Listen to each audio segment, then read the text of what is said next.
നോക്കി നിൽക്കെ നിശ്ചലനായി കിടക്കുന്ന പ്രഭുവിൻ്റെ ചുണ്ടിൽ ഒരു പരിഹാസ പുഞ്ചിരി മിന്നി മറഞ്ഞതുപോലെ ജോനാഥൻ ഹാർക്കർക്ക് തോന്നി.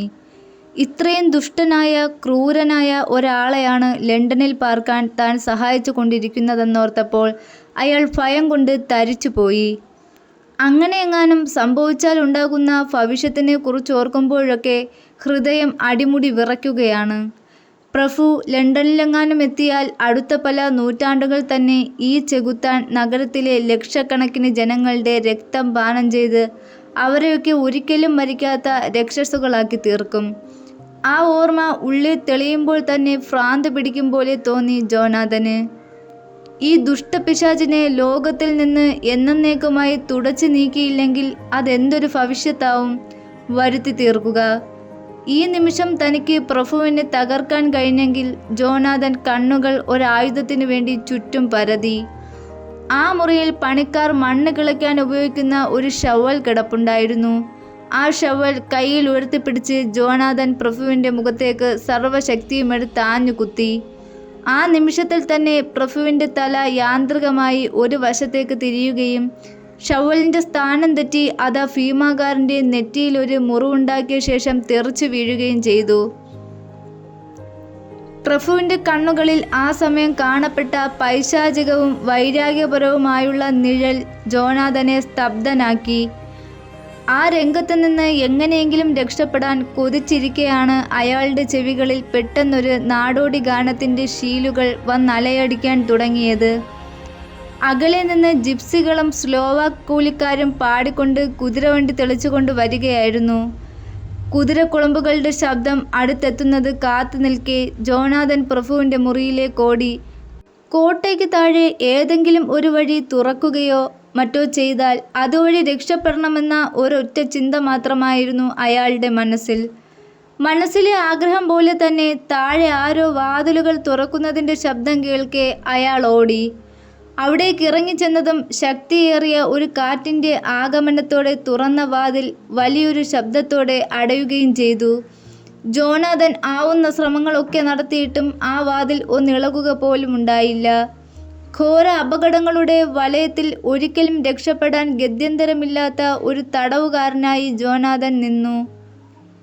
ഏതാനും നിമിഷങ്ങൾ കടന്നു പോകവേ പള്ളിയുടെ ഉള്ളറയിൽ പെട്ടികൾ ആണിയടിച്ചുറപ്പിക്കുന്ന ശബ്ദവും ഒപ്പം കനത്ത പാദപതന ശബ്ദങ്ങളും പെട്ടികൾ കുതിരവണ്ടികളിൽ അട്ടിയിടുന്ന ശബ്ദങ്ങളുമൊക്കെ കേൾക്കാൻ തുടങ്ങി.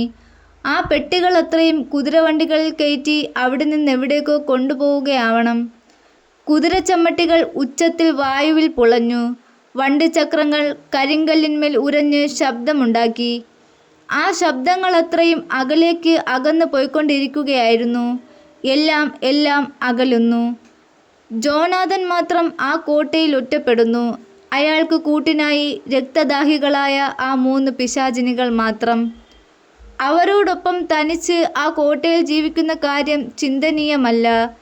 അവിടെ നിന്ന് രക്ഷപ്പെടാൻ അവസാനമായി ഒന്നുകൂടി പരിശ്രമിക്കാനാണ് ജോനാഥൻ തീരുമാനിച്ചത്.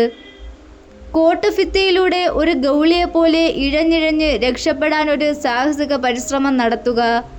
എങ്ങനെയും സൂര്യാസ്തമനത്തിന് മുൻപായി ഇവിടുത്തെ ശപിക്കപ്പെട്ട ചുറ്റുപാടുകളിൽ നിന്ന്, മരണമില്ലാത്ത രക്തപിശാചുക്കളുടെ ഇടയിൽ നിന്ന് രക്ഷപ്പെടുവാൻ അയാൾ തീർച്ചയാക്കി. ആ തീരുമാനവുമായി അയാൾ ചെങ്കുത്തായ പാറയിടുക്കിലൂടെ താഴേക്ക് പിടിച്ചിറങ്ങാൻ ആരംഭിക്കുകയായി. പ്രിയപ്പെട്ടവനെ കുറിച്ച് ഓർക്കാനും ഏകാന്തതയിൽ ഒട്ടുനേരം ചെലവഴിക്കാനും മീന സ്നേഹിത ലൂസിയുമായി കടൽ തീരത്ത് ചെന്നിരിക്കാറുണ്ട്.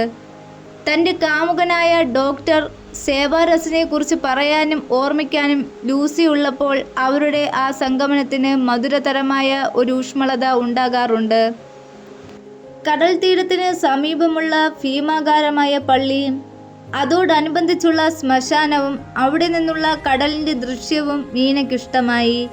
ഒരിക്കൽ അവരിങ്ങനെ അവിടെ ചെന്നിരിക്കുമ്പോൾ കടലിൽ ഒരു അസാധാരണ കാഴ്ച കണ്ടു.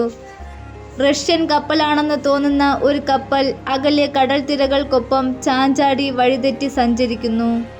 ബീച്ചിലെ കാവൽക്കാരൻ തൻ്റെ ദൂരദർശിനിയിലൂടെ ആ കപ്പലിനെ ശ്രദ്ധിച്ചുകൊണ്ട് അവരുടെ തൊട്ടടുത്ത് നിന്നിരുന്നു. സകല നിയന്ത്രണവും വിട്ടതുപോലെ ആ കപ്പൽ സ്വന്തം ഇഷ്ടത്തിൽ ഓടുകയാണെന്നേ തോന്നൂ അത് കണ്ടാൽ.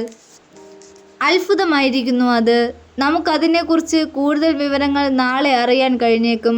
കാവൽക്കാരൻ അങ്ങനെ പറഞ്ഞുകൊണ്ട് ദൂരദർശനിലൂടെ നോട്ടം തുടർന്നു കൊണ്ടിരുന്നു. പിറ്റേ ദിവസം പുറത്തിറങ്ങിയ ഡെയിലി ടെലഗ്രാഫ് പത്രത്തിൽ കാവൽക്കാരൻ്റെ ആ വാക്കുകൾ പോലെ തന്നെ വഴിതെറ്റി അലയുന്ന ആ കപ്പലിനെ കുറിച്ചൊരു വാർത്തയുണ്ടായിരുന്നു. ഇതുവരെ രേഖപ്പെടുത്തിയിട്ടുള്ളതിൽ വെച്ച് ഉഗ്രമായതും പൊടുന്നനെയുണ്ടായതുമായ ഒരു കൊടുങ്കാറ്റ് ഇന്നലെ അനുഭവപ്പെടുകയുണ്ടായി. അസാധാരണമായ പ്രത്യേകതയുള്ളതായിരുന്നു അത്. ശനിയാഴ്ച ഉച്ചവരെ സുന്ദരമായിരുന്ന കാലാവസ്ഥയ്ക്ക് പെട്ടെന്നാണ് മാറ്റമുണ്ടായത്. പതിവില്ലാത്ത വിധം ആൾക്കൂട്ടം പള്ളി പരിസരങ്ങളിലും കടലോരത്തും അപ്പോഴുമുണ്ടായിരുന്നു. അവർക്കിടയിലുണ്ടായ സംസാരവും കടൽക്കരയിലെ കൺട്രോൾ റൂമിലെ കാലാവസ്ഥാ സൂചനയുടെ മുന്നറിയിപ്പും വൈകുന്നേരത്തോടെ ആരംഭിച്ച തെക്കുപടിഞ്ഞാറൻ കാറ്റിൻ്റെ ശക്തിയും ഒരു കൊടുങ്കാറ്റുണ്ടാകാനുള്ള സൂചന നൽകിയിരുന്നു. സന്ധ്യ കഴിഞ്ഞപ്പോൾ കാറ്റിൻ്റെ ഗതി മാറി ഭവിച്ചുവെങ്കിലും ക്രമേണ അന്ധകാരവും ഇടിമുഴക്കങ്ങളുടെ ഭയാനകതയും വർദ്ധിച്ചു. കടലിൽ വളരെ കുറച്ച് വിളക്കുകളെ കാണാനുണ്ടായിരുന്നുള്ളൂ. പുറംകടലിൽ വിദേശ നിർമ്മിതമായ ഏതാനും പായ്ക്കപ്പലുകൾ ചുറ്റിത്തിരിഞ്ഞിരുന്നു. രാത്രി 10 മണി കഴിഞ്ഞ നേരത്ത് വീണ്ടും കാറ്റിൻ്റെ രൂക്ഷത വർദ്ധിക്കുകയും രാവിൻ്റെ നിശബ്ദതയ്ക്ക് പോറലേൽപ്പിച്ചുകൊണ്ട് വവ്വാലുകളുടെ ചിറകടി ഒച്ചയും ഭയാക്രാന്തരായ ചെമ്മരിയാടിൻ കൂട്ടത്തിൻ്റെ കരച്ചിലും പട്ടണത്തിൽ എങ്ങോ നിന്ന് നായ്ക്കളുടെ നിർത്താതെയുള്ള ഓരിയിടലും കേൾക്കപ്പെട്ടു. അർദ്ധരാത്രി കഴിഞ്ഞ് പോകുന്ന നിമിഷങ്ങളിൽ എപ്പോഴോ നടുക്കടലിൽ നിന്ന് അസാധാരണവും ഭയജടിലവുമായ ഒരു ശബ്ദം കേൾക്കുകയും മുകളിൽ കാറ്റിനൊപ്പം ഒരു വല്ലാത്ത മുരൾച്ച ചുറ്റിത്തിരിയുകയും ചെയ്തു. മുന്നറിയിപ്പില്ലാതെ എത്തിയ ഒരു കൊടുങ്കാറ്റ് പെട്ടെന്ന് ആരംഭിച്ചപ്പോൾ അതിൻ്റെ ഉഗ്രതയും ശക്തിയും വന്യമായ രൂക്ഷത പ്രാപിക്കുകയും ചെയ്തപ്പോൾ പ്രകൃതിക്കപ്പാടെ ഉന്മാദം പിടിക്കപ്പെട്ട ഭാവമായിരുന്നു. കടൽ ഇളകി മറിഞ്ഞ് തിരമാലകൾ വൃക്ഷശിഖരങ്ങളെക്കാൾ ഉയർന്നു. കാറ്റിൻ്റെ ഉഗ്രതയിൽ കരുത്തുള്ള മനുഷ്യർക്ക് പോലും വഴിയാത്ര സാധ്യമായിരുന്നില്ല. വഴിയിൽ കണ്ട ഇരുമ്പ് തൂണുകളിലൊക്കെ പിടിച്ചു നിൽക്കേണ്ടി വന്നു അവർക്ക്. ഇതിനേക്കാളൊക്കെ എല്ലാവരെയും അമ്പരിപ്പിച്ചത് അസാധാരണമായ ഒരു മൂടൽമഞ്ഞ് വെളുത്ത പുക പോലെ പട്ടണത്തെയും തുറമുഖ പ്രദേശങ്ങളെയും വലയം ചെയ്തിരുന്നതാണ്. കടലലകൾ നുരഞ്ഞു പതഞ്ഞ് മലകൾ പോലെ ഉയർന്നു പൊങ്ങി കരയിലേക്ക് കുതിച്ചപ്പോൾ അവയ്ക്കുമേലെ മുക്കുവത്തോണികൾ പ്രാണരക്ഷാർത്ഥം തുഴഞ്ഞടുക്കുന്നത് കാണാമായിരുന്നു. കിഴക്കുവശത്തായി പാറക്കെട്ടിന് മുകളിൽ സ്ഥാപിച്ചിരുന്ന സെർച്ചുലൈറ്റ് ആ കോളിളക്കത്തിനിടയിലും പായകളെല്ലാം വിടർത്തി ശീഘ്രഗതിയിൽ പാഞ്ഞെടുക്കുന്ന കപ്പലിനെ കണ്ടുപിടിച്ചു. അന്ന് വൈകുന്നേരം പുറംകടലിൽ കണ്ട ആ കപ്പൽ തന്നെയാവണം അതെന്നവർക്ക് നിശ്ചയമുണ്ടായിരുന്നു. അവർ അങ്ങനെ നോക്കി നിൽക്കെ ഒരു മൂടൽമഞ്ഞിൻ്റെ കനത്ത തിരശ്ശീല തുറമുഖമപ്പാടെ പൊതിയുകയും സെർച്ചുലൈറ്റിൻ്റെ പ്രകാശം കപ്പലിനെ കണ്ടെത്താനാവാത്തതാക്കുകയും ചെയ്തു. കരയിൽ നിന്ന സകല മനുഷ്യരെയും സംഭ്രാന്തരാക്കിയ ആ നിമിഷം പെട്ടെന്ന് അവസാനിച്ചു. പകരം അവർക്ക് ആശ്ചര്യത്തിൻ്റെ വലിയൊരു വാതിൽ തുറന്നു കൊടുത്തുകൊണ്ട് ആ കപ്പൽ തുറമുഖത്തിലെ ബെർത്തിനരികിൽ സുരക്ഷിതമായി എത്തിച്ചേർന്നിരിക്കുന്നത് കാണാറായി. അപ്പോഴേക്കും മഞ്ഞിൻ്റെ തിരശ്ശീല മാറിപ്പോവുകയും കോളും കാറ്റും ഒന്നടങ്ങി അമരുകയും ചെയ്തിരുന്നു. എല്ലാം നിശബ്ദമായി കഴിഞ്ഞപ്പോൾ കപ്പലിൻ്റെ മുകൾ തട്ടിൽ കണ്ട കാഴ്ച എല്ലാവരെയും ഭയക്രാന്തരാക്കുകയും ഞെട്ടിത്തരിപ്പിക്കുകയും ചെയ്തു. അവിടെ കപ്പൽ തട്ടിൽ ചുക്കാൻ ചക്രത്തോട് ചേർത്ത് ബന്ധിച്ച നിലയിൽ എന്തോ കൊണ്ട് അടിച്ചു കൊലപ്പെടുത്തിയ നാവികൻ്റെ രൂപം. ആ മൃതശരീരം കപ്പലിൻ്റെ ചലനത്തിനൊപ്പിച്ച് അങ്ങോട്ടും ഇങ്ങോട്ടും ആടുന്ന കാഴ്ച ഭയാനകം തന്നെയായിരുന്നു. അതിലും ഭീകരമായി സകലരെയും ഞെട്ടിപ്പിച്ച ഒരു സംഭവം കൂടി അവിടെ നടന്നു. ആ കപ്പൽ കരയിൽ തൊട്ട നിമിഷത്തിൽ വലിയൊരു കറുത്ത നായ കപ്പലിനുള്ളിൽ നിന്നും തട്ടിലേക്ക് ചാടിക്കയറുകയും കപ്പലിൻ്റെ മുകളിൽ നിന്ന് കരയിലേക്ക് കുതിച്ചു ചാടി ജനക്കൂട്ടത്തിനിടയിലൂടെ പെട്ടെന്ന് അപ്രത്യക്ഷമാവുകയും ചെയ്തു. ചെങ്കുത്തായ പാറക്കൂട്ടത്തിൻ്റെ അറ്റത്തുനിന്ന് പള്ളിയുടെയും ശ്മശാനത്തിൻ്റെയും നേരെയാണ് കൂറ്റനായ ആ ജന്തു പാഞ്ഞു ചെന്നത്. ശ്മശാനത്തിന് ഇളകി മറിഞ്ഞു കിടന്ന കല്ലുകൾക്കിടയിലൂടെ ഇരുട്ടിൽ പതുങ്ങി കുറേ നേരം മണത്ത് നടന്നിട്ട് ആ നായ എവിടെയോ അപ്രത്യക്ഷമായി. അസാധാരണമായ ആ കപ്പലിൻ്റെ ആഗമനം സകലമാന പേരെയും ഞെട്ടിപ്പിച്ചുവെങ്കിലും അടുത്ത പ്രഭാതത്തിൽ തന്നെ ആ റഷ്യൻ കപ്പൽ വിദഗ്ധ പരിശോധനയ്ക്ക് അധികൃതർ വിധേയമാക്കി. ഡെമീറ്റർ എന്നു പേരുള്ള ആ കപ്പലിനുള്ളിൽ കുറേ മണ്ണും 50 വലിയ മരപ്പെട്ടികളുമുണ്ടായിരുന്നു. ആ പെട്ടികൾക്കുള്ളിലും പശിമയുള്ള പച്ചമണ്ണ് തന്നെയാണ് നിറയ്ക്കപ്പെട്ടിരുന്നത്. വിറ്റ്ബിയിലെ ഒരു ഏജന്റും വക്കീലുമായ മിസ്റ്റർ വില്ലിംഗ്ടൺ എന്നയാളിൻ്റെ പേരിൽ ബുക്ക് ചെയ്തിരുന്നതാണ് ആ പെട്ടികളത്രയും. അദ്ദേഹം ബന്ധപ്പെട്ട ഉദ്യോഗസ്ഥന്മാരെ കണ്ട് തൻ്റെ പാഴ്സൽ ഏറ്റുവാങ്ങി. കപ്പലിൻ്റെ മുകൾത്തട്ടിൽ നിന്ന് കരയിൽ ചാടി അപ്രത്യക്ഷനായ ആ കറുത്ത ഉഗ്രൻ നായയെ തിരയാൻ കുറേ പേർ പരിശ്രമിച്ചെങ്കിലും അതിനെ എവിടെയും കണ്ടെത്താൻ ആർക്കും കഴിഞ്ഞില്ല. എന്തുകൊണ്ടോ ആ നായ അവർക്കും ഭീതിയായി വളർന്നിരുന്നു. അതിനെ എങ്ങനെയും കണ്ടുപിടിച്ച് നശിപ്പിച്ചില്ലെങ്കിൽ ആ ഭയങ്കരൻ ജന്തു പട്ടണത്തിലെ ജനങ്ങൾക്ക് ഒരാപത്തായി തീർന്നേക്കുമെന്ന് എന്തുകൊണ്ടോ അവർക്കൊരു തോന്നൽ. പിറ്റേന്ന് രാവിലെയും അസാധാരണമായ വാർത്തയ്ക്ക് അവിടുത്തെ ജനങ്ങൾ സാക്ഷിയായി. കടൽപ്പാലത്തിനരികിൽ ചത്തുകിടന്നിരുന്ന ഒരു കൂറ്റൻ നായയാണ് വാർത്ത സൃഷ്ടിച്ചത്. എത്രയും ഭീകരമായ രീതിയിൽ കഴുത്ത് കടിച്ചു മുറിച്ച് കൊല്ലപ്പെട്ട രീതിയിലായിരുന്നു അതിൻ്റെ നില.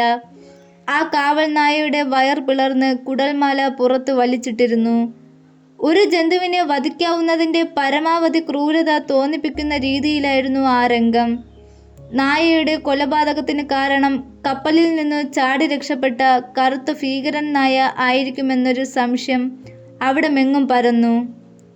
മരിച്ച നിലയിൽ കാണപ്പെട്ട നാവികൻ്റെ പോക്കറ്റിൽ നിന്ന് ലഭിച്ച ഡയറി പരിശോധിക്കുകയായിരുന്നു ആ നേരത്ത് ചില ഉദ്യോഗസ്ഥന്മാർ.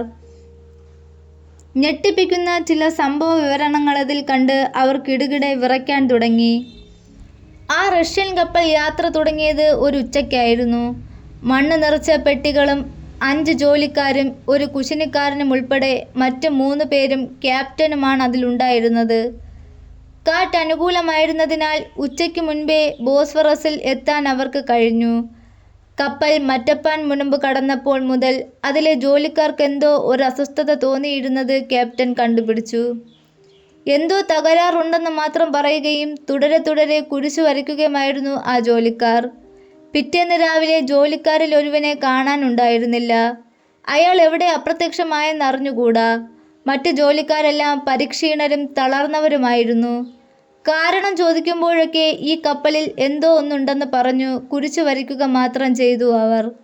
സഹായി അവരെ ശകാരിച്ചുവെങ്കിലും എന്തോ കുഴപ്പങ്ങൾ ഉണ്ടാവുമെന്ന് അയാൾക്കും തോന്നി. കുറേ നേരം കഴിഞ്ഞപ്പോൾ കപ്പലിലെ ഓൾഗാറൻ എന്ന ജോലിക്കാരൻ ക്യാപ്റ്റൻ്റെ ക്യാബിനിലേക്ക് ചെല്ലുകയും കപ്പലിനുള്ളിൽ ഒരു വല്ലാത്ത മനുഷ്യനുണ്ടെന്ന തൻ്റെ സംശയം തുറന്നു പറയുകയും ചെയ്തു. കപ്പലിലെ ഓരോ മുക്കിലും മൂലയിലും അയാളെ തിരയണമെന്ന് ആ ജോലിക്കാരൻ നിർബന്ധിക്കുകയുമുണ്ടായി.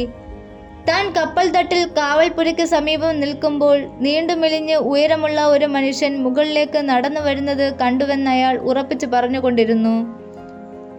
ഏതായാലും അന്ന് വൈകിട്ട് കപ്പൽ തൊഴിലാളികളെല്ലാം കൂടി കപ്പലിൽ വ്യാപകമായൊരു തിരച്ചിൽ നടത്തി. കപ്പലിൻ്റെ ഓരോ മുക്കും മൂലയും പരിശോധിച്ചുവെങ്കിലും നേരത്തെ കയറ്റിയിരുന്ന മരപ്പെട്ടികളല്ലാതെ മറ്റൊന്നും തന്നെ അതിലുള്ളിലുണ്ടായിരുന്നില്ല. എല്ലാം വെറും തോന്നലുകളാണെന്നും വെറുതെ ജോലിക്കാർ ഭയപ്പെടുകയാണെന്നും ഒന്നാം സഹായി പറഞ്ഞു. ജോലിക്കാർ പരിശോധന അവസാനിപ്പിച്ച് ആശ്വാസത്തോടെ ജോലികളിൽ വ്യാപൃതരായി.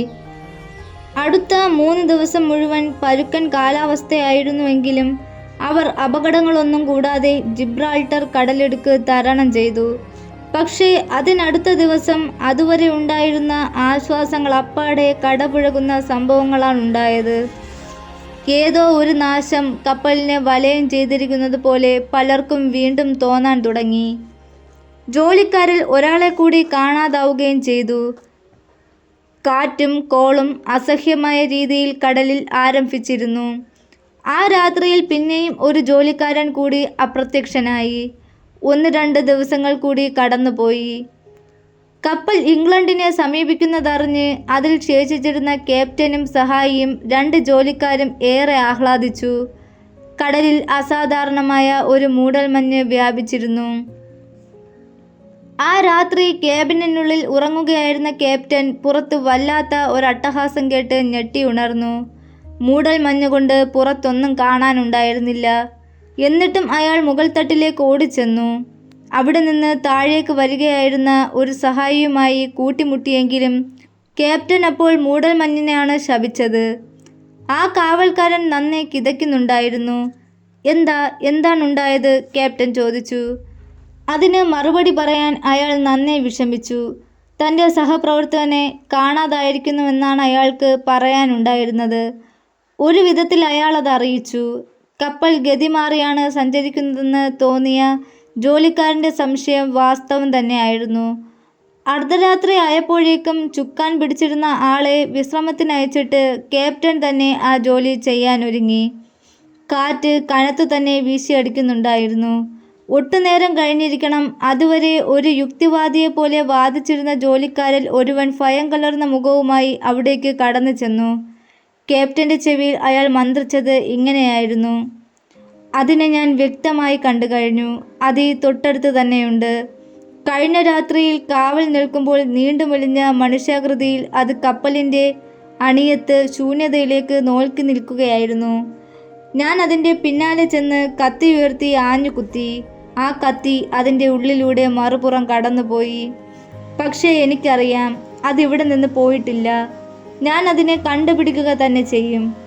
ആ ജോലിക്കാരൻ മെല്ലെ നടന്നകന്നു. അയാൾ ആ മണ്ണു നിറച്ച പെട്ടികൾ വെച്ചിരുന്നിടത്തേക്കാണ് പോയത്. അയാൾ സമാധാനത്തോടെ മടങ്ങി വരുന്നത് കാത്തിരുന്ന ക്യാപ്റ്റന് താഴെ നിന്ന് അയാളുടെ ശബ്ദം കേൾക്കാമായിരുന്നു. ആരെയോ വിരട്ടി ഓടിക്കും പോലെയോ ആരുടെയോ പിടിയിൽ നിന്ന് രക്ഷപ്പെടാൻ ശ്രമിക്കും പോലെയോ ഒക്കെയായിരുന്നു ആ ശബ്ദങ്ങൾ. അടുത്ത നിമിഷം ഭയാക്രാന്തമായ ഒരു നിലവിളിയോടെ അയാൾ മുകൾ തട്ടിലേക്ക് കുതിച്ചെത്തി. ഭയം കൊണ്ട് കണ്ണുകൾ തുറച്ച് അടിമുടി കോച്ചി വലിച്ച് അയാൾ പറഞ്ഞു: "ക്യാപ്റ്റൻ സാർ, എത്രയും പെട്ടെന്ന് ഇവിടെ നിന്ന് നമുക്ക് രക്ഷപ്പെടണം. അവൻ ഇവിടെ തന്നെയുണ്ട്. എനിക്കിപ്പോൾ എല്ലാം വ്യക്തമായി. ആ ചെകുത്താന് എന്നെ നശിപ്പിക്കാനാവും മുൻപേ കടലമ്മ എന്നെ രക്ഷിക്കും." ക്യാപ്റ്റന് എന്തെങ്കിലും ഒന്ന് ഉരിയാടാനുള്ള സമയം കിട്ടുന്നതിന് മുൻപ് അയാൾ കടലിലേക്ക് കുതിച്ചു ചാടി. വീണ്ടും കനത്ത മൂടൽമഞ്ഞ് കപ്പലിനു ചുറ്റും കോട്ടയായി വളരാൻ തുടങ്ങി. ഒറ്റപ്പെട്ടപ്പോൾ വല്ലാത്തൊരു ഭയം ക്യാപ്റ്റനെ പൊതിഞ്ഞു നിന്നു. ചുക്കാൻ ചക്രത്തിനരികിൽ നിന്ന് എവിടേക്കെങ്കിലും മാറാൻ പോലും അയാൾക്ക് ഭയമായിരുന്നു. ആ രാത്രിയിൽ ക്യാപ്റ്റനും അതിനെ കണ്ടു. തൻ്റെ സഹായി സ്വയം മരിച്ചതുപോലെ മരിക്കാൻ കഴിഞ്ഞിരുന്നെങ്കിൽ അതായിരുന്നു പിന്നീട് അയാളുടെ ചിന്ത. കഴിയുമെങ്കിൽ ആ ചുക്കാൻ ചക്രത്തിൽ തന്നെ തൻ്റെ ജീവിതം അവസാനിപ്പിക്കാനാണ് അയാൾ ഇഷ്ടപ്പെട്ടത്. ആ ആഗ്രഹം പോലെ തന്നെ സാധിക്കുകയും ചെയ്തു. ഒരു രാത്രി ലൂസിയും മീന മുറയും തങ്ങളുടെ മുറിയിൽ വിശ്രമിക്കുകയായിരുന്നു. പകൽ നടന്ന ക്യാപ്റ്റൻ്റെ ശവമടക്ക് കഴിഞ്ഞു വന്നപ്പോൾ മുതൽ ലൂസി എന്തുകൊണ്ടോ അസ്വസ്ഥയായിരുന്നു. പതിവുള്ള ക്ഷീണം അവൾക്കേറെയായിരുന്നു. എങ്കിലും ആ രാത്രിയിൽ അവൾ ഏറ്റവും സുന്ദരിയായി മാറിയതുപോലെ മീനയ്ക്ക് തോന്നാതിരുന്നില്ല. വായനയും എഴുത്തുമൊക്കെ കഴിഞ്ഞ് ഉറങ്ങാൻ കിടന്നെങ്കിലും എന്തുകൊണ്ടോ മീനയ്ക്ക് ഉറക്കം വന്നില്ല. പിന്നെ പാതിര കഴിഞ്ഞ് എപ്പോഴോ വന്ന മയക്കത്തിൽ നിന്നവൾ പൊടുന്നനെ ഞെട്ടി ഉണർന്നു. അപ്പോൾ സമയം 3 മണി കഴിഞ്ഞിരുന്നു.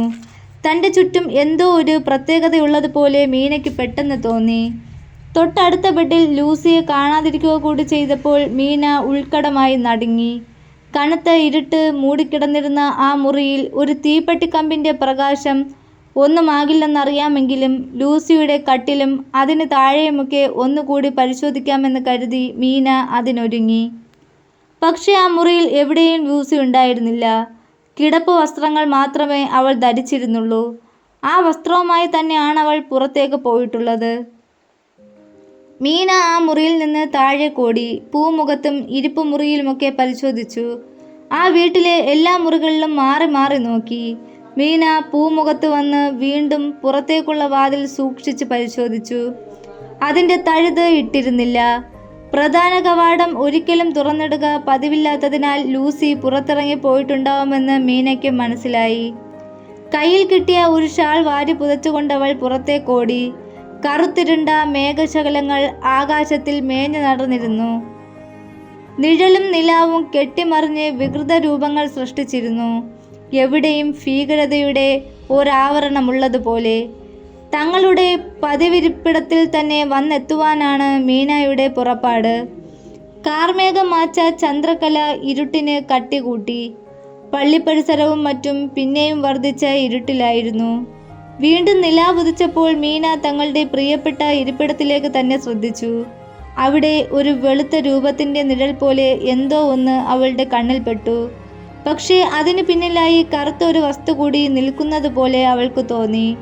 അതൊരു മനുഷ്യനോ മൃഗമോ എന്ന് അവൾക്ക് അറിയാൻ കഴിഞ്ഞില്ല. അതാരെന്ന് കണ്ടുറപ്പിച്ചിട്ട് മാത്രം അവിടേക്ക് പോകാൻ അവൾക്ക് ക്ഷമയില്ലായിരുന്നു. അടുത്ത നിമിഷം തന്നെ മീന ചെങ്കുത്തായ കൽപ്പടവുകളിറങ്ങി കടൽപ്പാലത്തിനരികിലേക്കും ആ പാറക്കെട്ടിനരികിലേക്കും പാഞ്ഞു. അവൾ മുകളിലെത്തിയപ്പോൾ ആ ഇരിപ്പിടവും അവിടെ നിന്ന വെളുത്ത രൂപവും വ്യക്തമായി കാണാൻ കഴിഞ്ഞു. ഇരുട്ടിൻ്റെ നിഴൽ മറച്ചിരുന്നെങ്കിലും ആ വെളുത്ത രൂപത്തിന്മേൽ എന്തോ ഒന്ന് തല കുനിച്ച് നിന്നിരുന്നതായി മീന വ്യക്തമായി കണ്ടു. കറുകറെ കറുത്തിരുണ്ട ഒരു സത്വം. ഭയാനകമായി മീന ലൂസിയെ അലറി വിളിച്ചു. ആ സത്വം തൽക്ഷണം തലതിരിച്ചു നോക്കി. വിളറിയ മുഖവും ചോര നിറത്തിൽ ഭയാനകമായ 2 കണ്ണുകളും മീന കണ്ടു. ലൂസി വിളി കേട്ടിരുന്നില്ല. മീന അവളുടെ പക്കലേക്ക് പാഞ്ഞെടുത്തു. നിലാവിൻ്റെ മേൽ കറുത്ത നിഴൽ വീണുവെങ്കിലും പെട്ടെന്ന് പ്രകാശം തെളിഞ്ഞു. ലൂസി തല പിന്നോക്കം തൂക്കിയിട്ട നിലയിൽ ഇരിപ്പിടത്തിൽ ചാരിയിരിക്കുകയായിരുന്നു. ആ പരിസരത്തെങ്ങും മറ്റാരും ഉള്ളതായി തോന്നിച്ചുമില്ല. അവൾ നല്ല ഉറക്കത്തിലായിരുന്നു. മീന സ്പർശിച്ച നിമിഷത്തിൽ തന്നെ ലൂസി ഞെട്ടിയുണർന്നു. തൻ്റെ ഷാൾ കൊണ്ടവളെ പുതപ്പിച്ച് ഒരു കൊച്ചുകുട്ടിയെ എന്നോണം അടക്കി പിടിച്ച് മീന തിരിച്ചു വീട്ടിലെത്തി. ലൂസിയുടെ കഴുത്തിൽ സൂചിക്കുത്തുകൾ പോലെ 2 പാടുകൾ പുതുതായി ഉണ്ടായിരിക്കുന്നത് മീന കണ്ടില്ല. അന്നു പകൽ ലൂസി സുഖമായി ഉറങ്ങി.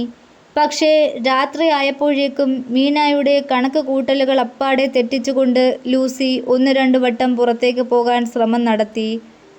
അർദ്ധരാത്രിയിൽ ലൂസി കിടക്കയിൽ ഉണർന്നിരിക്കുന്നതും ഇടയ്ക്കിടെ ജാലകത്തിലേക്ക് ചൂണ്ടി ദീർഘനിശ്വാസങ്ങൾ ഉതിർക്കുന്നതും മീന കണ്ടു. ജനൽ വിരിമാറ്റി മീന പുറത്തേക്ക് നോക്കി. പുറത്ത് ചന്ദ്രപ്രകാശം പരന്നൊഴുകുന്നതും കടലും കരയും മുകരുന്ന തീരത്തിൻ്റെ വശ്യഭംഗിയും കാണേണ്ട ഒരു ദൃശ്യം തന്നെയായിരുന്നു. ആ ജാലകത്തിനു പിന്നിൽ കറുത്ത ഒരു വവ്വാൽ ചുറ്റി പറക്കുന്നുണ്ടായിരുന്നു. പിറ്റേന്ന് രാത്രി കടൽ തീരത്തു നിന്ന് മടങ്ങിയെത്തുമ്പോൾ മീനായെ ഒരു അസാധാരണ ദൃശ്യമാണ് കാത്തിരുന്നത്. ലൂസിയുടെ കിടപ്പുമുറിയുടെ വാതിൽക്കൽ നിന്ന അവളുടെ തല പുറത്തേക്ക് നീണ്ടിരിക്കുകയും അവളുടെ സമീപത്തായി ഒരു ഭീമാകാരനായ കടവാതിലിൻ്റെ രൂപം നിന്നിരുന്നതും അവൾ കണ്ടു.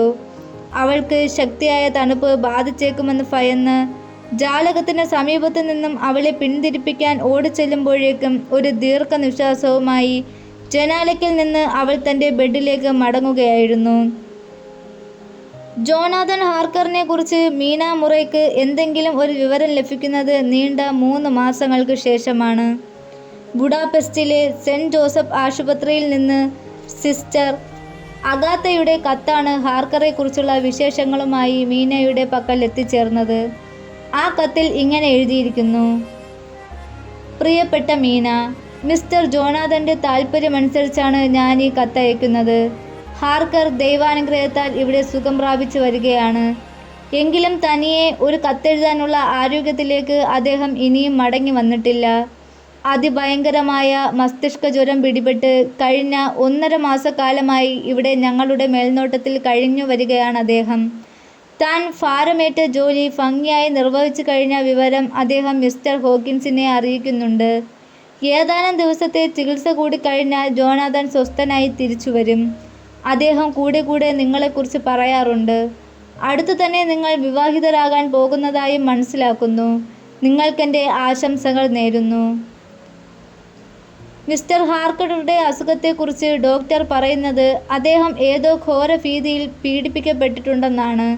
അബോധാവസ്ഥയിൽ അദ്ദേഹത്തിൻ്റെ ചേഷ്ടകൾ ഭയജടിലമായിരുന്നു. ചെന്നായ്ക്കളെക്കുറിച്ചും വിഷത്തെക്കുറിച്ചും രക്തത്തെക്കുറിച്ചും പിശാചുകളെക്കുറിച്ചും പ്രേതങ്ങളെക്കുറിച്ചും രക്തരക്ഷസുകളെക്കുറിച്ചുമൊക്കെ നടുക്കത്തോടെ വിളിച്ചു പറഞ്ഞിരുന്നു. ദിഗന്ധങ്ങൾ നടുങ്ങും വിധമാണ് അദ്ദേഹം അലറിയിരുന്നത്. എന്തൊക്കെയാണ് ഉണ്ടായതെന്ന് ചിന്തിക്കാൻ പോലും ഭയം തോന്നുന്നു. കുറേ കാലത്തേക്ക് അദ്ദേഹത്തിൻ്റെ കാര്യത്തിൽ ഒരു പ്രത്യേക ജാഗ്രത പുലർത്തണം. കാരണം ഇതുപോലൊരു അനുഭവം അത്ര എളുപ്പത്തിലൊന്നും മാഞ്ഞു പോകില്ല. ക്ലോസൻബർഗിൽ നിന്ന് വരുന്ന തീവണ്ടിയിലാണ് അദ്ദേഹം വന്നത്. രോഗാവസ്ഥയിൽ സ്റ്റേഷൻ അധികാരികളാണ് അദ്ദേഹത്തെ ആശുപത്രിയിൽ എത്തിച്ചത്. ഇനി ഏതാനും ദിവസത്തിന് ശേഷം അദ്ദേഹം പൂർണ്ണ സുഖവാനാകും. മറ്റൊന്നുകൊണ്ടും നിങ്ങൾ വിഷമിക്കേണ്ടതില്ല. സിസ്റ്റർ അഗാത്തയുടെ ആ കത്ത് പിന്നെയും പിന്നെയും വായിച്ചു മീന അസ്വസ്ഥയായി. എങ്കിലും ജോനാഥൻ്റെ വിശേഷങ്ങൾ അറിഞ്ഞതിൽ അടക്കാനാവാത്ത ആശ്വാസമുണ്ടായിരുന്നു അവൾക്ക്. സെപ്റ്റംബർ മാസത്തിലെ ഒരു ദിവസം അത്താഴം കഴിഞ്ഞ് സ്വസ്ഥമായിരുന്ന ജോനാഥൻ അതുവരെ ഉണ്ടായ സംഭവങ്ങളുടെ റിപ്പോർട്ട് തയ്യാറാക്കി വെച്ചിരുന്നത് പരിശോധിച്ചു കൊണ്ടിരുന്നു. തൊട്ടടുത്ത് മീന ഹാർക്കർ. അവൾ സോവാൻ ഫെൻസിങ്ങിൻ്റെ സന്ദർശനത്തെക്കുറിച്ച് പറയുകയും 2 ഡയറികളുടെ പകർപ്പുകൾ കൊടുത്ത വസ്തുത പറഞ്ഞ് കേൾപ്പിക്കുകയും ചെയ്തു. സംഭവങ്ങളെല്ലാം വ്യക്തമായി കഴിഞ്ഞപ്പോൾ പ്രഭുവിനെക്കുറിച്ച് പോലും കാര്യമാക്കാൻ ഒന്നുമുണ്ടായിരുന്നില്ലെന്ന് തോന്നി. അവനെക്കുറിച്ച് ജോനാഥന് ഭയമേ ഇല്ലെന്നായി. എങ്കിലും ഹാർക്കർക്ക് മറ്റൊന്നായിരുന്നു അത്ഭുതം. എങ്ങനെയും ലണ്ടനിൽ എത്തിച്ചേരാനുള്ള പ്രഭുവിൻ്റെ ആഗ്രഹം അവൻ സാധിപ്പിച്ചിരിക്കുന്നുവല്ലോ. രോഗവിമുക്തമായ സമയത്ത് പിക്കാഡില്ലിക്കടുത്ത് വെച്ച് കണ്ടതും പ്രഭുവിനെ തന്നെയാണെന്ന് ജോനാഥന് ഉറപ്പായി. അവനെ വേട്ടയാടാൻ പറ്റിയ ആൾ ഡോക്ടർ ഹെൻസിങ് തന്നെയാണെന്ന് സംശയമേ ഇല്ല അയാൾക്ക്. ലൂസിയുടെ മരണം അവളുടെ കാമുകനും കൂടിയായ ആർത്തറെ തളർത്തി കഴിഞ്ഞിരുന്നു. ക്വിൻസെ എന്ന സ്നേഹിതനെയും ആർത്തറെയും കുറിച്ചുള്ള ഓർമ്മകളുമായി ഡോക്ടർ സെർവാൻറ്റ് കഴിഞ്ഞു വന്നു. സെർവാൻറ്റ് തനിക്ക് മുൻപുണ്ടായിരുന്ന ഉത്സാഹത്തോടെ ജോലിയിൽ പ്രവേശിക്കാൻ തുടങ്ങിയിരുന്നത് ലൂസിയുടെ മരണം ഏൽപ്പിച്ച ആഘാതം തെല്ലൊന്ന് കുറയ്ക്കുവാൻ ഉപകരിക്കുമായിരുന്നു. ഇടക്കാലത്ത് നിശ്ചലമായ എല്ലാ പ്രവർത്തനങ്ങളും പുനരാരംഭിച്ച മട്ടിലാണിപ്പോൾ.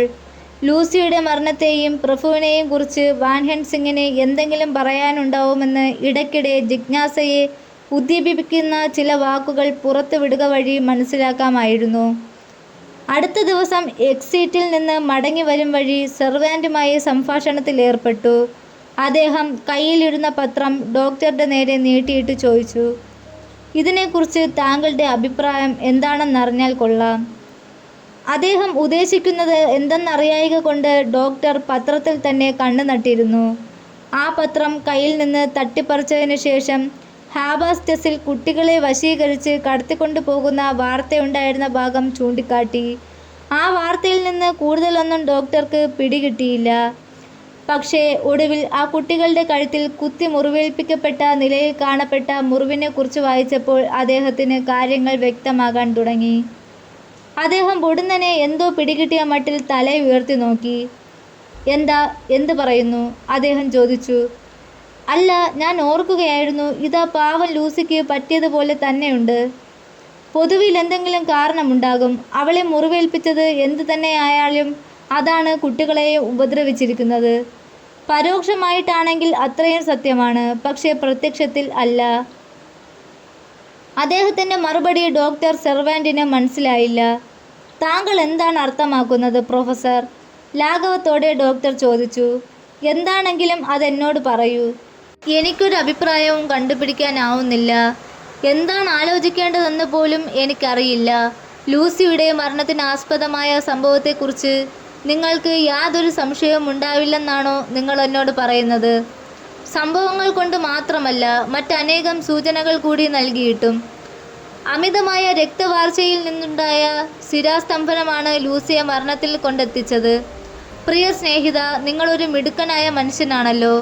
നിങ്ങൾക്ക് യുക്തിപൂർവം ചിന്തിക്കാനുള്ള ബുദ്ധിയുണ്ട്. പക്ഷെ വല്ലാത്ത മുൻവിധി കൈക്കൊണ്ടിരിക്കുകയാണ് നിങ്ങൾ. കണ്ണുകൾ കൊണ്ട് ശരിക്ക് കാണുകയോ കാതുകൾ കൊണ്ട് കേൾക്കുകയോ ചെയ്യാതെ നിങ്ങളുടെ നിത്യജീവിതത്തിൽ നിന്നും വേറിട്ട് മറ്റ് സംഗതികളൊന്നും നിങ്ങളുടെ ധാരണയിൽ പെടുന്നില്ല. നിങ്ങൾക്ക് മനസ്സിലാകാത്ത പല സംഗതികളും മറ്റുള്ളവർക്ക് മനസ്സിലാകുമെന്ന് നിങ്ങൾ മറക്കരുത്. നമുക്ക് ചുറ്റും നിത്യേന പുതിയ വിശ്വാസങ്ങൾ വളരുന്ന കാര്യം നിങ്ങൾ ശ്രദ്ധിക്കുന്നില്ലെന്നുണ്ടോ? വാസ്തവത്തിൽ അവ പുതിയവയല്ല, പഴയവ തന്നെ. നിങ്ങൾക്ക് പ്രേതാത്മാക്കളിൽ വിശ്വാസമുണ്ടോ? മനുഷ്യഹൃദയത്തിലെ വിശ്വാസങ്ങൾ അറിയാൻ കഴിയുന്നതിനെക്കുറിച്ച് നിങ്ങൾക്ക് വിശ്വാസമുണ്ടോ? ഇനി അതെല്ലാം പോകട്ടെ, കൺകെട്ട് വിദ്യയിൽ നിങ്ങൾക്ക് വിശ്വാസമുണ്ടോ? ഉണ്ട്. അതെല്ലാം വ്യക്തമായ തെളിവുള്ളതാണല്ലോ, ഡോക്ടർ പറഞ്ഞു. അദ്ദേഹം പുഞ്ചിരിച്ചു. അപ്പോൾ കുറെയെങ്കിലും നിങ്ങൾക്ക് ബോധ്യമുണ്ടല്ലോ. ആ പ്രവർത്തനങ്ങൾ എങ്ങനെയാണെന്നും മഹാനായ ചാക്കോട്ട് പറഞ്ഞിട്ടുണ്ടല്ലോ. 900-ഉം 1000-ഉം വയസ്സുവരെ ജീവിച്ചിരുന്നവരെ കുറിച്ചറിയാവുന്ന നമ്മൾ 4 പുരുഷന്മാരുടെ രക്തം നൽകിയിട്ടും ഒരു ദിവസം കൂടി ജീവിക്കാത്തതെന്ത്? ഒരു ദിവസം കൂടി ലൂസി ജീവിച്ചിരുന്നുവെങ്കിൽ നമുക്ക് അവളെ രക്ഷിക്കാമായിരുന്നു. ശരീരശാസ്ത്രപ്രകാരം നോക്കൂ, എന്തുകൊണ്ട് ചിലരിൽ മൃഗീയ വാസനകൾ കാണപ്പെടുകയും മറ്റുള്ളവരിൽ അതില്ലാതിരിക്കുകയും ചെയ്യുന്നു. സാധാരണ വളരെ ചെറിയ ആകൃതിയിലുള്ള 8 കാലുകൾ ചുരുങ്ങിയ കാലം കൊണ്ട് മരിക്കുമ്പോൾ മുൻപ് സ്പെയിനിലെ ഒരു വല്ലിയിൽ ഉണ്ടായിരുന്നതായി കേട്ടിട്ടുള്ള ഒരു കൂറ്റൻ ഊറാമ്പിലി നൂറ്റാണ്ടുകൾ ജീവിക്കുകയും പള്ളിവിളക്കുകളിലെ മുഴുവൻ എണ്ണയും കുടിച്ചു വറ്റിക്കാൻ മാത്രം വലിപ്പമുള്ളതായി തീരുകയും ചെയ്തതെങ്ങനെയെന്ന് നിങ്ങൾക്ക് വിശദീകരിക്കാൻ കഴിയുമോ? പാവസിലും മറ്റു ചിലയിടങ്ങളിലും ഒരു തരം കടവാതിലുകൾ വന്ന് രാത്രികാലങ്ങളിൽ കന്നുകാലികളുടെ രക്തക്കുഴലുകൾ തുളച്ച് രക്തം പാനം ചെയ്യുന്നതിനെക്കുറിച്ച് എന്താണ് നിങ്ങൾക്ക് പറയാനുള്ളത്? അവ കന്നുകാലികളുടെയും കുതിരകളുടെയും രക്തം ഊറ്റിക്കുടിച്ച് ആ മൃഗങ്ങളുടെ മരണത്തിന് കാരണമാകുന്നത് എന്തുകൊണ്ടാണ്? പടിഞ്ഞാറൻ കടലുകളിലെ ചില ദ്വീപുകളിൽ പകൽ മുഴുവൻ വളരെ വലിയ കായകളോ കിളിക്കൂടുകളോ പോലെ വൃക്ഷത്തിൽ തൂങ്ങിക്കിടക്കുന്ന ഒരു തരം വവ്വാലുകൾ കപ്പൽ തട്ടിൽ രാത്രികാലങ്ങളിൽ തണുപ്പിൽ കാറ്റേറ്റ് കിടക്കാറുള്ള നാവികരെ ആക്രമിച്ച് അവരുടെ രക്തം പാനം ചെയ്യുകയും അടുത്ത ദിവസം അവർ മരിച്ചു കിടക്കുന്നതായി കാണപ്പെടുകയും ചെയ്യാറുണ്ടെന്ന് പറയുന്നതിൻ്റെയും അടിസ്ഥാനം ഇത് തന്നെയല്ലേ? ഈശ്വര, ലൂസിയെയും അതുപോലൊരു വവ്വാൽ കടിച്ചു എന്നാണോ താങ്കൾ സമർത്ഥിക്കുന്നത്? ഈ 19-ാം നൂറ്റാണ്ടിൽ ലണ്ടൻ നഗരത്തിൽ അങ്ങനെ ഒരു സാധനമുണ്ടെന്നോ? ഒരു ഞെട്ടലോടെ ഡോക്ടർ ചോദിച്ചു. അത്ഭുത സ്തബ്ധനായിരുന്നു പോയ ഡോക്ടർ ഹെൻസിംഗ് പറയുന്ന കഥകൾ കേട്ട് വിവശനായിപ്പോയി.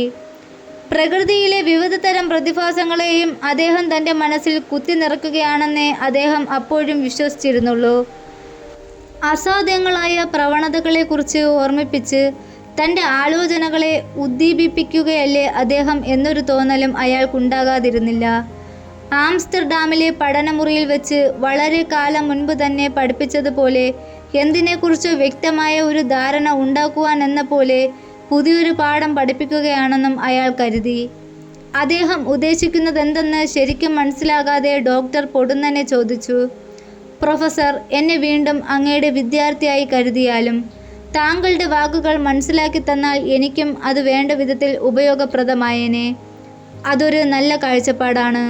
ശരി, ഞാനത് നിങ്ങളോട് പറയാം. നിങ്ങൾ വിശ്വസിക്കുമെന്നാണ് എൻ്റെ തോന്നൽ. പ്രൊഫസർ പറഞ്ഞു. നിങ്ങൾക്ക് വിശ്വസിക്കാനാവാത്തതിനെ വിശ്വസിക്കുക എന്നൊരു അമേരിക്കൻ ചൊല്ലുണ്ടല്ലോ. താങ്കളിപ്പോൾ ആവശ്യപ്പെടുന്നത് ഇതുവരെയുള്ള വിശ്വാസങ്ങൾ ഇനിയും വരാനിടയുള്ള ചില വിചിത്രമായ സംഗതികൾ സ്വീകരിക്കുന്നതിൽ നിന്നും എൻ്റെ മനസ്സിനെ നിരോധിക്കരുതെന്നല്ലേ? അതെ, ഞാൻ ഉദ്ദേശിച്ചത് തന്നെ നിങ്ങൾ പറഞ്ഞിരിക്കുന്നു. നിങ്ങളെൻ്റെ പ്രിയപ്പെട്ട ശിഷ്യൻ തന്നെ. നിങ്ങളെ വിഷമിപ്പിക്കുന്നത് തികച്ചും ഫലവത്ത് തന്നെ. മനസ്സിലാക്കണമെന്നുള്ള ആഗ്രഹമുള്ളതുകൊണ്ട് ഞാൻ പറയട്ടെ. ആ കുഞ്ഞിൻ്റെ കഴുത്തിലെ മുറിവുകൾ ലൂസിയുടെ കഴുത്തിൽ ഏൽപ്പിക്കപ്പെട്ട മുറിവുകൾക്ക് നിദാനമായ വസ്തു കൊണ്ട് തന്നെയാണെന്ന് വിശ്വസിക്കുകയാണ് നിങ്ങൾ, അല്ലേ?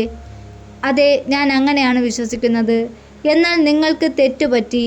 ഓ, അതിങ്ങനെയായിരുന്നെങ്കിൽ. പ്രൊഫസർ വാൻ ഹെൻസിംഗ്, ഈശ്വരനെ ഓർത്ത് നിങ്ങൾ ഉദ്ദേശിക്കുന്നത് എന്താണെന്ന് പറയാമോ? അക്ഷമനായി വളരെ ഉയർന്ന ശബ്ദത്തിലാണ് അദ്ദേഹം അങ്ങനെ ചോദിച്ചത്. അതീവ നിരാശയോടെ ഒരു കസേരയിലേക്ക് വീണ് ഇരു കൈകൾ കൊണ്ട് മുഖം മറച്ചുകൊണ്ട് അദ്ദേഹം അറിയിച്ചു. സുഹൃത്തെ, ആ കുട്ടിയുടെ കഴുത്തിലെ മുറിവുകൾ ലൂസി ഉണ്ടാക്കിയതാണ്. ഒരു ഞെട്ടലോടെ പിടഞ്ഞെണീറ്റുകൊണ്ട് സെർവാൻ പെട്ടെന്ന് ചോദിച്ചു. വാൻ ഹെൻസിംഗ്, താങ്കൾ എന്താണ് പറയുന്നത്? താങ്കൾക്കെന്താ സ്വബോധമില്ലെന്നുണ്ടോ? നേരെ വിളറിയ ഒരു പുഞ്ചിരിയായിരുന്നു ഡോക്ടറുടെ മറുപടി. ഇന്നു രാത്രി നമുക്ക് ചില ജോലികൾ ചെയ്തു തീർക്കാനുണ്ട്. നമ്മൾ ഇരുവരും ഇന്ന് ലൂസിയെ അടക്കം ചെയ്തിരിക്കുന്ന പള്ളി അങ്കണത്തിൽ ചെലവഴിക്കും. ആ ശവക്കല്ലറയുടെ താക്കോലാണിത്. കുഴിവെട്ടുകാരൻ്റെ കയ്യിൽ നിന്ന് സൂത്രം പറഞ്ഞ് വാങ്ങിയതാണിത്. സെർവാൻ വാഹൻസിംഗിൻ്റെ നേരെ തുറച്ചു നോക്കി. ഭയാനകമായ ഏതോ ഒരഗ്നിപരീക്ഷണത്തെ കാത്തിരിക്കുന്നുവെന്ന ചിന്ത അദ്ദേഹത്തിൻ്റെ ഹൃദയത്തെ വലച്ചു. അതിൽ നിന്ന് ഒരിക്കലും ഒഴിഞ്ഞു നിൽക്കാനാവില്ലെന്നറിയാമായിരുന്നതുകൊണ്ട് ആവുന്നത്ര മനസാന്നിധ്യം കൈവരിച്ചുകൊണ്ട് അദ്ദേഹം ചോദിച്ചു. എങ്കിൽ നമുക്കിനി താമസിക്കേണ്ട, ഉടനെ തിരിക്കാം. നേരം ഇപ്പോൾ തന്നെ ഉച്ച കഴിഞ്ഞുവല്ലോ. അവർ ആശുപത്രിയിലേക്കാണ് ആദ്യം തിരിച്ചത്. ആശുപത്രിയിലെത്തിയപ്പോൾ മുറിവേറ്റ ആ കുഞ്ഞ് ഉണർന്നിരിക്കുകയായിരുന്നു. പഴയതിലും ഉന്മേഷം പ്രാപിച്ചു കഴിഞ്ഞിരുന്നു അത്. ഡോക്ടർ വിൻസെൻ്റ് ആ കുട്ടിയുടെ കഴുത്തിലെ കെട്ടഴിച്ച് അതിൻ്റെ കഴുത്തിലെ ചെറുദ്വാരങ്ങൾ അവർക്ക് കാട്ടിക്കൊടുത്തു. ലൂസിയുടെ കഴുത്തിൽ കണ്ടതിൽ നിന്നും തെല്ലും വ്യത്യാസമില്ലാത്ത പാടുകൾ തന്നെ. നേരത്തെ കണ്ടതിലും കുറച്ചുകൂടി പുത്തനായി തോന്നിക്കുമായിരുന്നു ഇപ്പോഴാ പാടുകൾ. ആ മുറിവുകൾക്ക് കാരണമെന്താണെന്ന് അവർ ഡോക്ടർ വിൻസെൻറ്റിനോട് അന്വേഷിച്ചു. ഒരുപക്ഷെ വല്ല എലിയോ അതുപോലെ മറ്റു വല്ല ജന്തുക്കളോ മൂലം സംഭവിച്ചതാകാം അതെന്നായിരുന്നു ഡോക്ടർ വിൻസെൻറ്റിൻ്റെ അഭിപ്രായം. പക്ഷേ അതിലുമുപരി മറ്റൊരു സംശയവും അദ്ദേഹത്തിനുണ്ടായിരുന്നു. ലണ്ടൻ നഗരത്തിൻ്റെ വടക്കേ അതിരുകളിൽ ധാരാളമായി കാണപ്പെടുന്ന ഒരു വക വാവലുകളിലൊന്ന് കടിച്ചതാകാനും മതിയെന്ന് അദ്ദേഹം പറഞ്ഞു. തെക്കൻ പ്രദേശങ്ങളിൽ മാരകമായ വർഗത്തിൽപ്പെട്ട ഇത്തരം കൂടുതൽ അപകടകാരികളെയും കാണാൻ കഴിഞ്ഞേക്കും. ഏതെങ്കിലും ഒരു നാവികൻ ഒന്നിനെ മെരുക്കി വളർത്താനായി കൊണ്ടുവന്നിട്ട് പിന്നീടത് രക്ഷപ്പെട്ടതുമാകാം. അതല്ലെങ്കിൽ മൃഗശാലയിൽ നിന്നും ഒരു ചെറിയ വവ്വാൽ രക്ഷപ്പെട്ട് പുറത്ത് വന്നതാകാനും മതി. കഴിഞ്ഞ 10 ദിവസങ്ങൾക്ക് മുൻപാണ് മൃഗശാലയിലെ ഒരു ചെന്നായ രക്ഷപ്പെടുകയും ഒടുവിൽ ഇവിടെ അടുത്തെവിടെ നിന്നോ കണ്ടുപിടിക്കപ്പെടുകയും ചെയ്തത്. ഉദ്ദേശിച്ചതിലും കൂടുതൽ സമയം ആശുപത്രിയിൽ കഴിയേണ്ടി വന്നതിനാൽ അവർ പുറത്തിറങ്ങിയപ്പോഴേക്കും സന്ധ്യ എത്താനുള്ള സമയമായി. ഇരുട്ട് അതിവേഗം പടരാൻ തുടങ്ങിയിരുന്നു. ധൃതിപ്പെടേണ്ട, ഏതായാലും വൈകി. ഇനി നല്ലൊരു സ്ഥലം കണ്ടുപിടിച്ച് വല്ലതും കഴിച്ചിട്ട് നമുക്ക് അടുത്ത പരിപാടി ആലോചിക്കാം, ഡോക്ടർ പറഞ്ഞു. അവർ ഒരു റെസ്റ്റോറൻറ്റിൽ കയറി ഭക്ഷണം കഴിച്ചിറങ്ങി. അപ്പോഴേക്കും രാത്രി അതിൻ്റെ എല്ലാ ഭാവങ്ങളുമായി എത്തിക്കഴിഞ്ഞിരുന്നു. തങ്ങൾക്ക് പോകേണ്ട വഴി പ്രൊഫസർക്ക് നിശ്ചയമുണ്ടായിരുന്നതിനാൽ അദ്ദേഹം എവിടെയും സംശയിച്ചു നിൽക്കാതെ നടക്കാൻ തുടങ്ങി. ഡോക്ടർക്ക് ആ പരിസരങ്ങളെക്കുറിച്ച് അമ്പരപ്പാണുണ്ടായത്. അവർ കുറെ കൂടി മുന്നോട്ട് പോയപ്പോൾ വഴിയിൽ ആൾസഞ്ചാരം കുറഞ്ഞു വരുന്നതായി അനുഭവപ്പെട്ടു. നിശാകാവൽക്കാർ കുതിരപ്പുറത്ത് റോന്ത് ചുറ്റാൻ ആരംഭിച്ചിരുന്നു. അവർ പള്ളിപ്പറമ്പിൻ്റെ ചുറ്റുമതിലിനരികിലെത്തി. വളരെ പ്രയാസപ്പെട്ട് ആ മതിൽ ചാടിക്കടന്നകത്തു ചെന്ന അവർക്ക് ആ ലോകം എന്തോ ഒരു തരം വല്ലായ്മയാണുണ്ടാക്കിയത്. കൂരിരുട്ടിൽ മുഴുകിക്കിടന്നിരുന്ന ആ ശ്മശാനത്തിൽ തപ്പിയും തടഞ്ഞും നടന്ന് ഒടുവിൽ അവർ ലൂസിയുടെ കല്ലറ കണ്ടുപിടിച്ചു. പ്രൊഫസർ താക്കോലെടുത്ത് കല്ലറയുടെ പഴയ കവാടം തുറന്നു. പിന്നെ സ്വല്പം മുന്നോട്ട് മാറി നിന്ന് ഭവ്യതയോടെ ഏതോ ഒരു തരം അബോധാവസ്ഥയിലെന്ന പോലെ നടന്നിരുന്ന ഡോക്ടറോട് മുന്നിൽ നടക്കാൻ ആവശ്യപ്പെട്ടു. പ്രൊഫസർ ഒരു മെഴുകുതിരി കത്തിച്ച് കല്ലറയ്ക്കുള്ളിലെ ഇരുട്ടിനെ അകറ്റാൻ ഒരു ശ്രമം നടത്തി നോക്കി. പകൽ പൂക്കളും തോരണങ്ങളുമൊക്കെ നന്നായിട്ട് അലങ്കരിച്ച നിലയും രാത്രിയിൽ നിശബ്ദതയും ഏകാന്തതയും വാടിക്കരിഞ്ഞ പൂക്കളുടെ ദുർഗന്ധവും എല്ലാം കൂടി സമ്മേളിച്ച ഒരു തരം അസ്വസ്ഥതയുളവാക്കുന്ന അന്തരീക്ഷവും ആയിരുന്നു അതിന്. വാൻ ഹെൽസിംഗ് അതൊന്നും വകവയ്ക്കാതെ തൻ്റെ പ്രവർത്തനം ആരംഭിച്ചിരുന്നു. മെഴുകുതിരി കയ്യിലെടുത്തുകൊണ്ട് അദ്ദേഹം ശവപ്പെട്ടിയിലെ നിറമങ്ങിയ പേരുകൾ വായിച്ചു. ഇറ്റുറ്റു വീഴുന്ന മെഴുകുതുള്ളികൾ പൊടിയണിഞ്ഞ മരപ്പെട്ടികളിൽ അടയാളങ്ങൾ സൃഷ്ടിച്ചു. അദ്ദേഹം തൻ്റെ സഞ്ചിയിൽ നിന്നൊരു സ്ക്രൂ ഡ്രൈവർ എടുത്തു. താങ്കൾ എന്താണ് ചെയ്യാൻ ഒരുങ്ങുന്നത്? ഡോക്ടർ സെൻവാൻ തിരക്കി. ശവപ്പെട്ടി തുറക്കാൻ പോകുന്നു. നിങ്ങൾക്കിനിയും ഒന്നും വിശ്വാസമായില്ലെന്ന് തോന്നുന്നു, പ്രൊഫസർ പറഞ്ഞു. സെൻവാൻ മറുപടി ഒന്നും പറഞ്ഞില്ല. വാൻ ഹെൽസിംഗ് ശവപ്പെട്ടിയിലെ ആണികൾ ഒന്നൊന്നായി ഇളക്കി തുടങ്ങി. അത് കഴിഞ്ഞ് ആ മേൽമൂടി ഉയർത്തി മാറ്റിയപ്പോൾ അകത്തെ ഈയത്തകിട് കൊണ്ടുള്ള ആവരണം കാണാറായി. ആ കാഴ്ച സെൻവാർഡിനെ സംബന്ധിച്ചിടത്തോളം ദുസ്സഹമായിരുന്നു.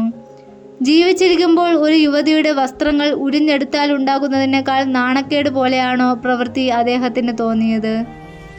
പ്രൊഫസറുടെ ആ കൃത്യത്തിൽ നിന്നും അദ്ദേഹത്തെ പിന്തിരിപ്പിക്കണമെന്നുദ്ദേശിച്ച് സെൻവാൻ അദ്ദേഹത്തിൻ്റെ കൈക്ക് കടന്നു പിടിച്ചു.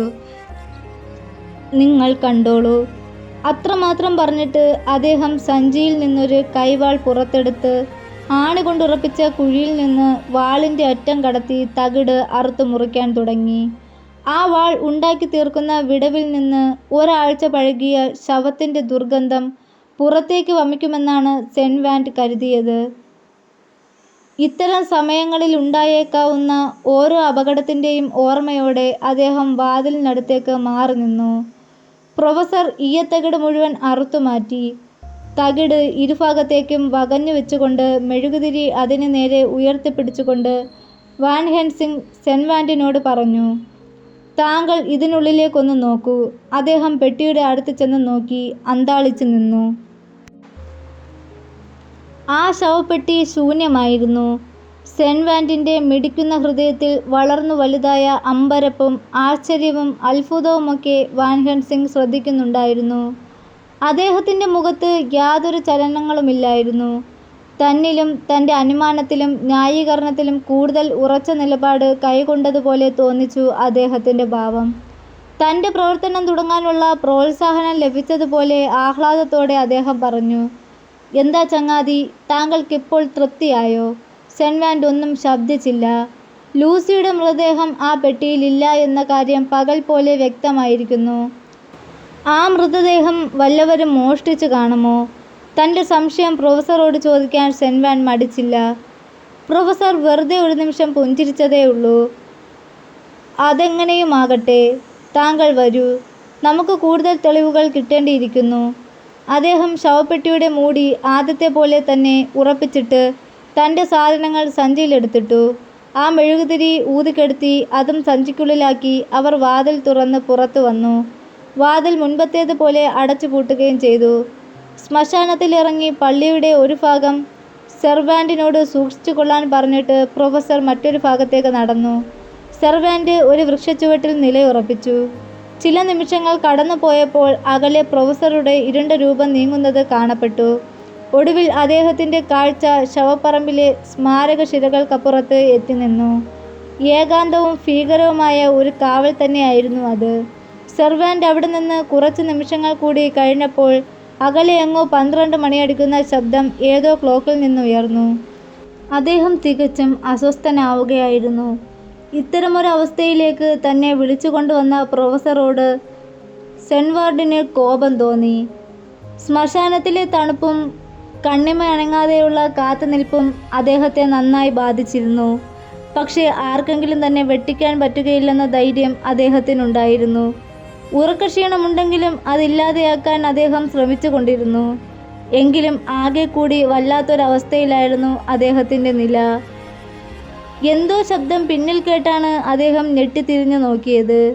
ഇരുണ്ട 2 മരങ്ങൾക്കിടയിലൂടെ ശവക്കല്ലറയിൽ നിന്ന് ഒട്ടു ദൂരെയായി പള്ളിവളവിൻ്റെ ഒരു കോണിൽ വെളുത്ത എന്തോ ഒന്ന് നീങ്ങിയത് സെർവാൻറ്റിൻ്റെ കണ്ണിൽപ്പെട്ടു. അതേ മുഹൂർത്തത്തിൽ തന്നെ പ്രൊഫസർ നിന്നിടത്തു നിന്നും ആ രൂപത്തിനടുത്തേക്ക് മറയുന്നതും അദ്ദേഹം കണ്ടു. സംശയിച്ചു നിന്നില്ല. സെർവാൻറ്റും അവിടേക്ക് ഓടിച്ചെന്നു. പുലർക്കാലമാകാനുള്ള തണുപ്പ് വീണു തുടങ്ങിയത് ആ നേരത്തായിരുന്നു. അകലെയെങ്ങോ ഒരു പുലർക്കോഴി കൂവുന്നതും ആകാശം വിളർ തുടങ്ങിയതും അതേ നിമിഷത്തിൽ തന്നെയായിരുന്നു. പള്ളിമുറ്റത്തേക്കുള്ള പാതയിലേക്ക് നയിക്കുന്ന നിരനിരയായി നിൽക്കുന്ന ജുനീപ്പർ മരങ്ങൾക്കപ്പുറത്ത് വെളുത്ത് അവ്യക്തമായൊരു രൂപം ശവക്കല്ലറയുടെ ഭാഗത്തേക്ക് തുള്ളിക്കുതിച്ച് പായുന്നതായി തോന്നി. ശവക്കല്ലറകൾ തന്നെ വൃക്ഷങ്ങളായി വ്യക്തമായി കാണാൻ കഴിയാതിരുന്നതിനാൽ ആ രൂപം എങ്ങോട്ട് അപ്രത്യക്ഷമായി എന്ന് അദ്ദേഹത്തിന് മനസ്സിലായില്ല. ആൾ നടക്കുന്നത് തീർച്ചയായും താൻ കണ്ടതാണെന്ന് സെർവാൻറ്റിന് നിശ്ചയമുണ്ട്. അദ്ദേഹം ഓടി അവിടെ ചെന്നപ്പോഴേക്കും പ്രൊഫസർ ഒരു കുട്ടിയുടെ കയ്യിൽ പിടിച്ചവിടെ നിൽക്കുന്നതാണ് കണ്ടത്. സെർവാൻറ്റിനെ കണ്ടയുടൻ പ്രൊഫസർ ആ കുട്ടിയുടെ മുന്നിലേക്ക് നീക്കി നിർത്തി പറഞ്ഞു, "ഇപ്പോൾ നിങ്ങൾക്ക് തൃപ്തിയായിരിക്കുമല്ലോ?" "ഇല്ല, പ്രത്യേകിച്ചൊന്നുമില്ലാത്ത മട്ടിൽ സെർവാൻറ്റ് പറഞ്ഞു. "ഇതിനെ നിങ്ങൾ കാണുന്നില്ലെന്നുണ്ടോ?" "അത് ഞാൻ കണ്ടുവല്ലോ. പക്ഷേ ആരാണതിനെ ഈ നേരത്തിവിടെ കൊണ്ടുവന്നത്?" "നമുക്കതൊന്ന് അന്വേഷിക്കാം," പ്രൊഫസർ പറഞ്ഞു. പെട്ടെന്നുണ്ടായ പ്രചോദനത്തിൻ്റെ ഫലമായി അവർ പള്ളിയങ്കണത്തിൽ നിന്നും പുറത്തേക്ക് നടന്നു. ആ കുട്ടിയെ അദ്ദേഹം തോളിൽ എടുത്തിട്ടുണ്ടായിരുന്നു. കുറച്ചു ദൂരം മുന്നോട്ട് ചെന്ന് കഴിഞ്ഞപ്പോൾ ഒരു തീപ്പെട്ടി കമ്പുരച്ചു വെച്ച് ആ കുഞ്ഞിനെ നല്ലവണ്ണം ഒന്ന് പരിശോധിച്ചു. എന്തായാലും അതിനൊരു ചെറിയ പരിക്ക് പോലും പറ്റിയിരുന്നില്ല. നമ്മൾ തക്ക സമയത്ത് തന്നെ എത്തിയില്ലായിരുന്നെങ്കിൽ പ്രൊഫസർ ആത്മഗതം ചെയ്തു. ഇനിയാണ് അവരെ സംബന്ധിച്ചിടത്തോളം പ്രശ്നം. ആ കുട്ടിയെ എന്തു ചെയ്യണമെന്നായി പിന്നീട് അവരുടെ ചിന്ത. കൂടെ കൊണ്ടുപോകാമെന്ന് വെച്ചാൽ പാറാവ് നിൽക്കുന്ന പോലീസുകാരുടെ ചോദ്യം ചെയ്യൽ അഭിമുഖീകരിക്കേണ്ടി വരും. പോലീസ് സ്റ്റേഷനിൽ ചെന്നാലും ആ കുട്ടിയെ കിട്ടാനുണ്ടായ സാഹചര്യം മുഴുവൻ വിവരിക്കേണ്ടി വരും. അത് പുതിയ പ്രശ്നങ്ങൾ സൃഷ്ടിക്കാനേ ഉപകരിക്കൂ. ഒടുവിൽ മറ്റൊരു ഉപായം അവർ കണ്ടുപിടിച്ചു. റോന്തു ചുറ്റുന്ന പാറാവുകാർ എളുപ്പം കാണത്തക്ക വിധത്തിൽ കുറ്റിക്കാടിനടുത്തുള്ള മൈതാനത്തിൽ ഒരിടത്ത് അതിനെ കിടത്തിയിട്ട് എത്രയും എളുപ്പത്തിൽ വീട്ടിലേക്ക് മടങ്ങാൻ അവർ തീർച്ചയാക്കി. പിറ്റേന്ന് അവർ ആ ശ്മശാനത്തിലെത്തി. ആരുടെ പ്രതിഷേധവും വകവയ്ക്കാത്ത പ്രകൃതക്കാരനായിരുന്നു പ്രൊഫസറെന്ന് അറിയാമായിരുന്നത് കൊണ്ട് ഡോക്ടർ സെർവാൻറ്റ് അദ്ദേഹത്തെ അനുഗമിക്കുക മാത്രമേ ചെയ്തുള്ളൂ. നേരത്തെ ചെയ്തതുപോലെ അവർ ലൂസിയുടെ കല്ലറയുടെ മുന്നിലെത്തി. അവിടമെങ്ങും കഴിഞ്ഞ രാത്രിയിലേതുപോലെ തന്നെ ഭീകരത തളം കെട്ടിയിരുന്നു. ഒരുപക്ഷെ അതിലും കൂടുതൽ. വാൻ ഹെൽസിംഗ് ലൂസിയുടെ ശവപ്പെട്ടിയുടെ സമീപത്തേക്ക് നടന്നു. സെർവാൻറ്റ് പുറകെ മുൻപത്തേതുപോലെ ആ പെട്ടിയുടെ ചുവട്ടിലിരുന്ന് അതിൻ്റെ മൂടി ഉയർത്തി ഈയത്തകിട് പഴയപടി വളച്ച് പുറകോട്ട് വെച്ചു. അത്ഭുതവും സംഭ്രമവും ഉത്കടഭീതിയും നിഴൽ വിരിച്ച ഹൃദയത്തോടെ അതിനുള്ളിലേക്ക് നോക്കിയപ്പോൾ ഡോക്ടർ നടുങ്ങിത്തഴിച്ച് നിശ്ചലനായി നിന്നുപോയി. അദ്ദേഹത്തിൻ്റെ ശരീരമാകെ ഒരു വിദ്യുച്ഛക്തി പ്രവാഹമുണ്ടായതുപോലെ. ശവസംസ്കാരത്തിൻ്റെ തലേ ദിവസം കണ്ട രീതിയിൽ തന്നെയായിരുന്നു പെട്ടിക്കുള്ളിലെ ലൂസിയുടെ അപ്പോഴത്തെ അവസ്ഥ. ഒരു പക്ഷേ ആ നിലയിൽ അവൾ മുൻപത്തേക്കാളും സുന്ദരി തന്നെയായിരുന്നു. കടും ചുവപ്പാർന്ന അധരങ്ങളും വശ്യമനോഹരമായ കവിളിണയും. അവൾ മരിച്ചു കിടക്കുകയാണെന്ന് വിശ്വസിക്കാൻ പോലും അദ്ദേഹത്തിന് കഴിഞ്ഞില്ല. ഇത് വല്ലാത്തൊരു മാജിക് പോലെ തോന്നുന്നു, ഡോക്ടർ സെർവാൻ മന്ത്രിച്ചു. ഇപ്പോൾ നിങ്ങളുടെ സംശയങ്ങളെല്ലാം തീർന്നല്ലോ, പ്രൊഫസർ ചോദിച്ചു. പിന്നീടൊന്നും സംസാരിക്കാൻ നിൽക്കാതെ എന്തോ പരീക്ഷണത്തിനൊരുങ്ങുന്ന മട്ടിൽ പ്രൊഫസർ ലൂസിയുടെ ശവപ്പെട്ടിയുടെ അരികിലിരുന്നു. അദ്ദേഹത്തിൻ്റെ കൈകൾ നിർജീവങ്ങളായ ലൂസിയുടെ അധരങ്ങൾ ഇരുഭാഗത്തേക്കും അകറ്റി മാറ്റി. ആ ചുണ്ടുകൾ അകന്നപ്പോൾ ഡോക്ടർ ഉത്കടമായി ഞെട്ടിത്തരിച്ചുപോയി. ഭീതിയുടെ അഗ്നി ശരീരമാകെ വലയം ചെയ്ത ഒരു പ്രതീതി. പ്രൊഫസർ വിടർത്തിപ്പിടിച്ചിരുന്ന ലൂസിയുടെ രക്തം കിനിയുന്ന അധരങ്ങൾക്കുള്ളിൽ മുൻപൊരിക്കലും കണ്ടിട്ടില്ലാത്ത വിധം അതിഭീകരമായ 2 തേറ്റപ്പല്ലുകൾ ഡോക്ടർ കണ്ടു. നീണ്ടു വളഞ്ഞ് അഗ്രം സൂചി പോലെ കൂർത്ത ആ ദംഷ്ട്രങ്ങൾ പൈശാചികത്വത്തിൻ്റെ മൂർത്തിഭാവങ്ങളായിരുന്നു. താങ്കൾ ഇത് ശ്രദ്ധിക്കൂ, ഡോക്ടറെ ആകർഷിച്ചുകൊണ്ട് പ്രൊഫസർ തീരെ പതിഞ്ഞ ശബ്ദത്തിൽ പറഞ്ഞു. ഈ ദംഷ്ട്രങ്ങൾ കൊണ്ടാണ് ഇവൾ ആ പിഞ്ചു പൈതങ്ങളുടെ കഴുത്ത് കടിച്ചു മുറിച്ചു കൊന്നത്. ഒരിക്കലും വിശ്വസിക്കാനാകാത്ത കാഴ്ചകൾ കണ്ട അമ്പരപ്പിൽ doctor Sarvan നിശ്ചലം നിന്നതേയുള്ളൂ. Professor van Helsing ലൂസിയുടെ ആ അവസ്ഥയെക്കുറിച്ച് പറഞ്ഞുകൊണ്ടിരുന്നു. ഇവിടെ നിങ്ങളിപ്പോൾ കണ്ട കാഴ്ച ഇതുവരെ രേഖപ്പെടുത്തിയിട്ടുള്ളതിൽ നിന്നും തികച്ചും വ്യത്യസ്തമാണ്. അസാധാരണമായ ഒരു ഇരട്ട ജീവിതമാണിത്. ലൂസിയെ മോഹനനിദ്രയിൽ ആഴ്ത്തിയിട്ട് കടവാതിലിൻ്റെ രൂപത്തിൽ വന്ന രക്തരക്ഷസ് അവളെ ദംശിച്ചു. സ്വപ്നാടന സഞ്ചാരിണിയായ അവൾ ഈ ഘോരവിപത്തിന് അടിമയായി.